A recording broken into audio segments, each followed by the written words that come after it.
Perfect মুচমুচে বেগুনি বানানোর জন্য এইভাবে বেগুনগুলো ফার্স্টে কেটে নেবেন। তারপরে একটা পাত্রের মধ্যে ১ গ্লাস জল দিয়ে দেবেন। তার মধ্যে ১ চামচ লবণ দিয়ে ভালো করে মিশিয়ে নেবেন।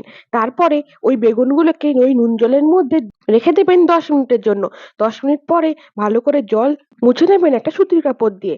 এবার একটা চালনির মধ্যে পর্যাপ্ত পরিমাণে বেসন ভালোভাবে চেলে নেবেন।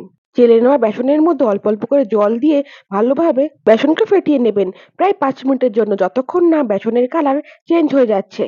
এবারে ওই ফেটিয়ে নেওয়া বেসনের মধ্যে দিয়ে দিবেন পর্যাপ্ত পরিমাণে লবণ, সামান্য একটু হলুদ গুঁড়ো, সামান্য একটু লঙ্কার গুঁড়ো। টেস্টটাকে আরেকটু বাড়ানোর জন্য এখানে দিয়েছি ভাজা মসলা। ভাজা মসলার মধ্যে আছে জিরে, ধনে আর মৌরি। শেষে সামান্য একটু চিনি দিয়ে সমস্ত উপকরণকে ভালো করে ব্যাটারের সাথে মিশিয়ে নেবেন। এবারে বেগুনগুলোকে ব্যাটারের মধ্যে ভালো করে কোট করে নিয়ে গরম তেলের মধ্যে দিয়ে এপিট ওপিট করে ভেজে নিলেই তৈরি হয়ে যাবে দারুণ স্বাদের মুচমুচে বেগুনি।